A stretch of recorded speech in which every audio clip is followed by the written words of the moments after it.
আল্লাহর এক বিখ্যাত সম্পদশালী প্রেসিডেন্ট ছিল, আল্লাহর দেওয়া প্রেসিডেন্ট। ওই প্রেসিডেন্টের এক ছেলে ছিল, ছেলেকে বিয়ে করাইছে আরেক রাজকন্যা, রাজপুত্রকে রাজকন্যা বিয়ে করাইছে। রাজপুত্র বিয়ার মধ্যে অনুষ্ঠান করছে, সাকলাইতে মেজবান করছে। দুপুর 12টার থেকে সন্ধ্যা 6টা পর্যন্ত হাজার হাজার মানুষ খাওয়াইছে। টাইম দি 6টার পরে একজনও খাওয়াবে না। ঠিক 6টা যখন বেজে গেছে, ওই সময় একজন যুবক সিরা ফারা জামা কাপড়ওয়ালা, চেহারা ছবি একদম নষ্ট, ফকির আইসা বসে গেছে। কয়া ভাই আমার দেন। আগের দিনের মেজবান হয়তো সালাস ছটে বৈশা, কিসে বৈশা, মাটিতে ছট বিছায় দিত, মনে আসেনি? এখনো কমিউনিটি সেন্টার, এরপরে টেবিল টুবিল, আগে তো খের বিছায়, নাহলে চট বিছায়, মসজিদ থেকে চট আইনা বিছায় খাওয়াইতো। কথা ঠিক কিনা?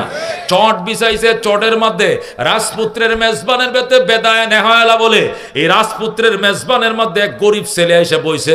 বৈশা কো ভাই অনেক দূর থেকে আইছি, শুনছি আপনাদের বাড়িতে মেজবান। ধনী রাজপুত্র বিয়ে করছে, 10টা গরু জবে করছে, অনেক দিন পর্যন্ত গরু গোশত খাই না, একটা ফিস দিয়ে আমার দেন। কয় না, মেজবান শেষ, 6টা বেজে গেছে, আর খাওয়ানো হবে না, খাবারও শেষ হয়ে গেছে। কো ভাই গোশত না থাকলে একটা আলু দিয়ে একটা ঝুল দিয়ে হলে আমার দেন, আমি গরিব সন্তান। তারপরেও দেয় না, উঠায়া দিছে।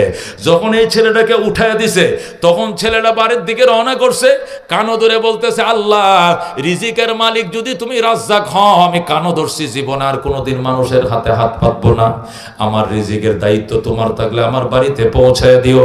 আমি কানো ধরেছি, কোনোদিন আর মানুষের দরবারে হাত পাতবো না।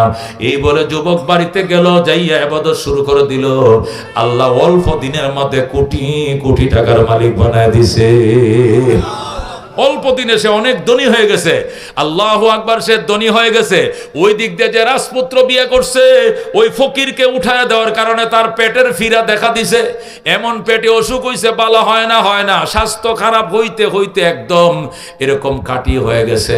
ছেলেটার চেহারার অবস্থা দেখে মেয়েটা কয়, তোমার ঘরে আমি থাকবো না, আমি রাজকন্যা, রাজপুত্র, তোমার লাবণ্যময় চেহারা দেখে বিয়ে হয়েছিলাম, কিন্তু তোমার যে পরিস্থিতি, তোমার ঘর করার মতো স্বাস্থ্য নাই। মেয়েটা খোলা তালাক নিয়ে বাপের বাড়িতে চলে যায়।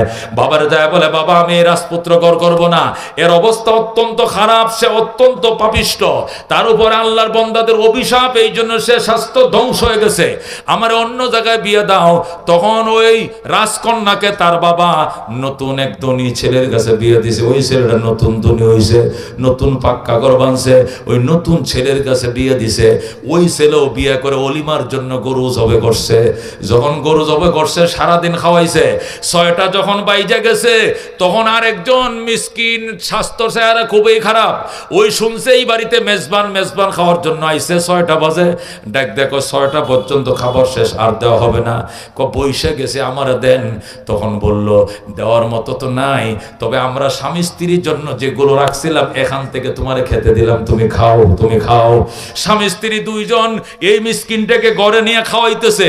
খাওয়ানোর পর সর্বশেষ যখন স্ত্রী পানির গ্লাস নিয়ে ওই ফকিরের কাছে গেল, ফকিরের চোখে যখন চোখ পড়ছে, মহিলা চিল্লান দিয়ে অজ্ঞান হয়ে গেছে। স্বামী কয়, তুমি অজ্ঞান হয়ে গেলে কেন? অজ্ঞান হয়েছে একটা কুদরতের দৃশ্য দেখে। কয়, কি দৃশ্য? তুমি তো জানো না, তোমার আগে আমার আরেক জায়গা বিয়ে হয়েছিল, উনি রাজপুত্র ছিলেন, আজকে ছায়া দেখি ওই ফকিরটা আমার আগের স্বামী। আল্লাহু আকবার। সে রাজপুত্র ছিল, কোটি কোটি টাকার মালিক ছিল। আল্লাহ তোমার ঘরে ভিখারি সাজায় আনছে, আমি প্রথম তারে চিনি নাই, যখন পানির গ্লাসটা তার কাছে দিয়েছি, চোখে চোখ পড়ছে, তখন আমি তারে চিনছি। আল্লাহু আকবার।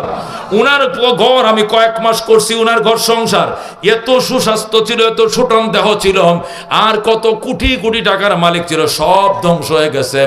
এই ছেলেরা কি করে তোমার ঘরে আজকে ভিক্ষুক হলো? এই দৃশ্যটাতে আমি সইতে পারি নাই, এই জন্য অজ্ঞান হয়ে গেছি। নতুন স্বামী কয়, এটাই তুমি সইতে পারলা না, তার চেয়ে কঠিন তো আমি সহ্য করে বসে আছি। তুমি আবার কোনটা সহ্য করছো? তোমার ওই স্বামী যে মেজবান দিছিল, ওই মেজবানের দিন সন্ধ্যা 6টার পর একটা ভিক্ষুক গেছিল খাওয়ার জন্য, মনে আসেনি? কয়, হ। পরে খাইতে দিছিল নাকি? কয় না, উঠায় দিয়েছিলাম। ওই যে উঠায় দিয়েছিলাম ভিক্ষুক, এই ভিক্ষুক আর কেউ ছিল না, তিনি ছিলেন আমি তোমার দ্বিতীয় স্বামী। আল্লাহু আকবার।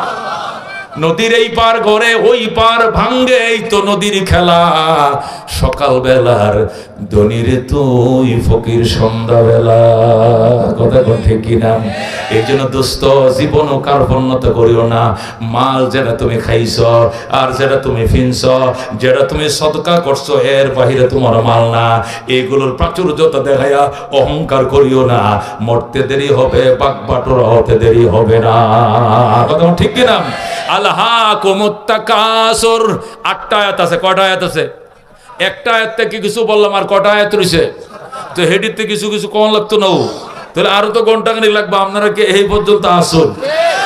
লিল্লাহি তাকবীর। আল কোরআনের আলো, আল হাদিসের আলো, নারায়ে তাকবীর।